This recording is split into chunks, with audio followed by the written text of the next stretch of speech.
And let me tell you, the alternatives are more disastrous, because if they take over, I can guarantee you nobody will be free. Breaking news. CDS Musa hints at military takeover, decries bad governance in the Zoological Republic of Animal Kingdom, Nigeria. Here are the news in details. Wonderful people of Biafra, lovers of freedom all over the world, you are welcome to Biafra Unite channel /television this very moment. Today's date is 20th of September 2024, and I have breaking information and video clip for every one of you listening to my voice right now from where you are all over the world. Biafrans and lovers of freedom, I want you to pay very good attention to this very news, because it's very, very important, I can assure you, my people.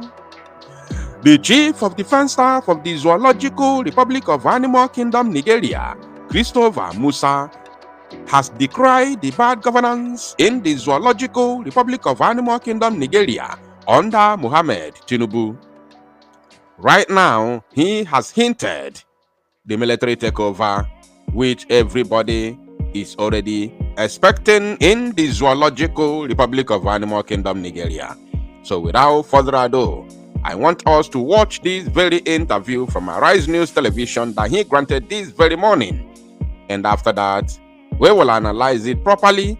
He did not just hint at military takeover, he also decried the bad governance, and it did not end there. He also highlighted what the Zoo Janjaweed terrorist soldiers are facing, especially those who are here in the place they call Southeast, those who are fighting the Biafra Liberation Army, even though he never mentioned it. But before moving forward, let us watch the video and then we proceed from there. So how do you respond to those who say the military is giving excuses, CDS? There are criticisms from figures like retired General Theophilus Danjuma, who says the military cannot continue to give excuses.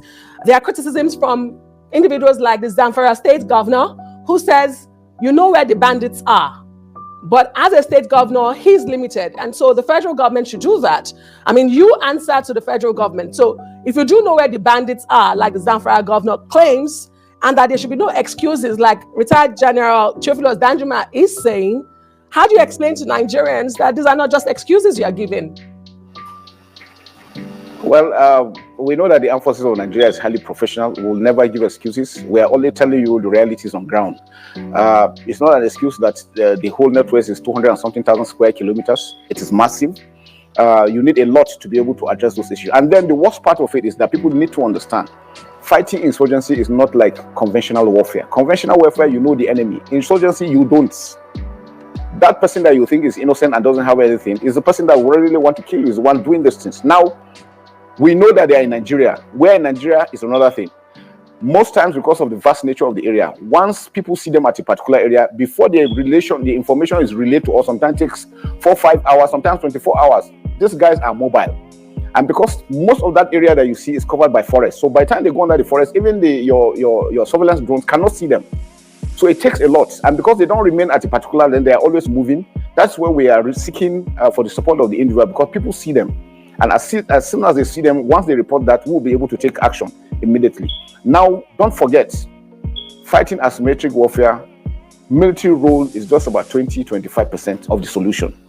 75 to 80% of the solution is with good governance, because preventive measures are better than you being reactive. Now, I want you to pay very good attention. He has started talking. Remember, he said 80% of it, 75 to 80% of fighting asymmetric warfare, it depends on good governance. Now, pay attention. We're doing now is reacting to it because it has already been there. Again, we have social issues on the country. There's a lot of hunger, a lot of unemployment, a lot of illiteracy that is on. So, you see, now he is hitting the government. He said, again, we have a lot of hunger in the country. We have a lot of unemployment. We have a lot of illiteracy. He is talking about the government. But remember, he is here to speak about military takeover. So let's continue. It's easier. I can bet you in every week we take over thousands of them. But they still keep coming. Why? because we have so many of them. We will have to look at population explosion. There are a lot of people that have nothing doing, and these guys could easily entice them, give them peanuts, and then they will be able to join them. And so that's why I said it's a holistic thing that we need to do. Now I tell you, a lot of these locations where you have improvised explosive devices, these are the major challenges we're having now in the fight against insurgency. Now he's talking about Biafra land, though he did not mention it. But he's talking about Biafra because that is where they usually talk about these explosive devices, IEDs and all that. So pay attention while we continue. If your men step on any of these mines, the vehicle in it is destroyed, all the occupants are dead. That is exactly what we have been doing to them, especially against their armor tanks. That is exactly what... Let's continue. Now, how do you stop that? If we have good roads. If you have good roads, you don't have to worry about that. Your troops can really react as quickly as possible. Reinforcement is easier. Logistics could be moved quite easily. So you see, it makes it a lot easier. He said to react to that is only when you have good roads. And who provides good road? The government. He is still hitting the government. Now let's continue. Now what you do is that if you see a situation where you have terrorists maybe operating 10 kilometers away, because of these IEDs, you dare not speed up to go there.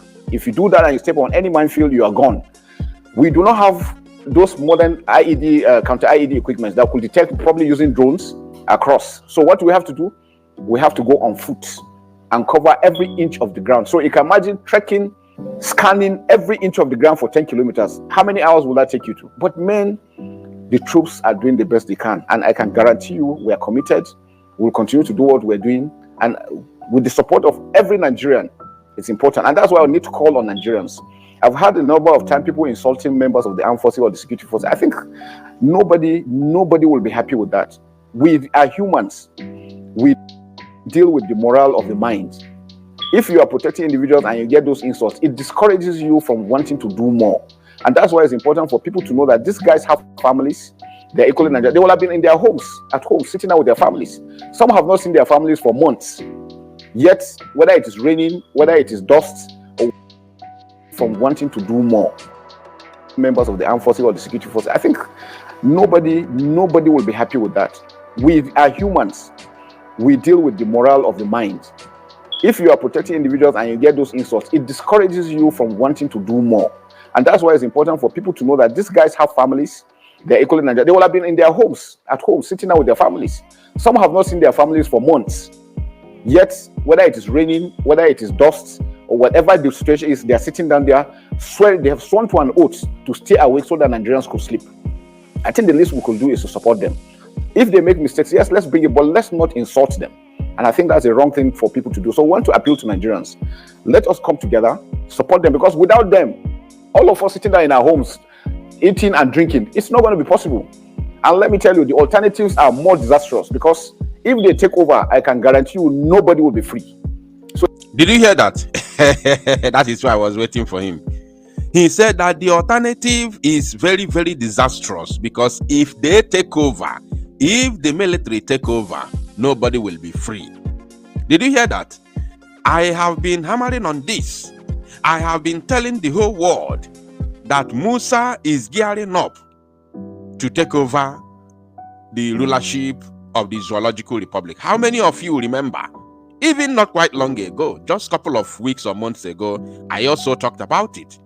I told you that Musa, Christopher Muhammad Musa, is gearing up, is preparing to take over the presidency of the Zoological Republic through military coup.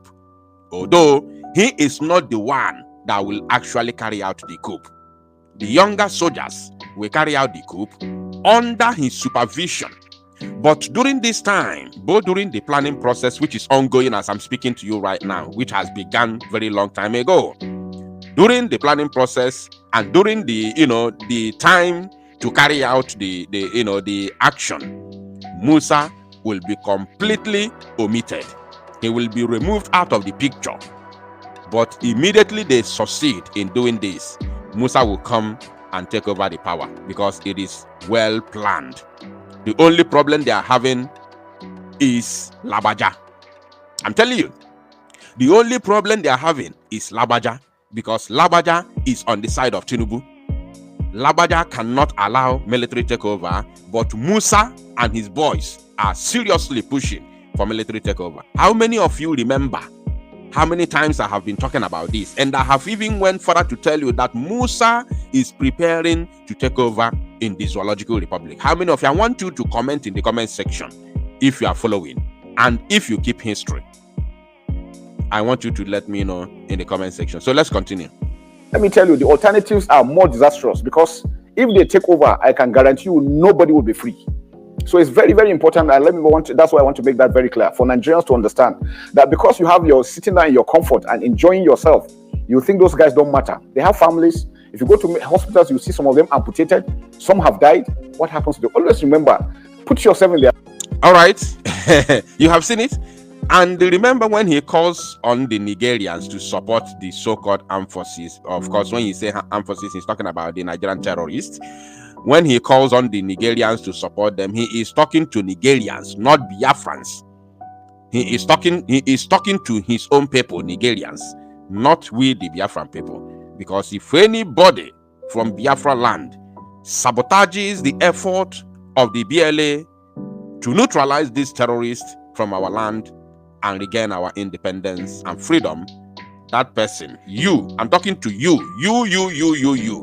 who have made yourself willing tools to these criminals, these terrorists from Zamfara, from Sahel, from Borno State, from Maiduguri, coming down here in Biafra land to massacre our people, our women and children, and you made yourself available as a willing tool to sabotage your own people.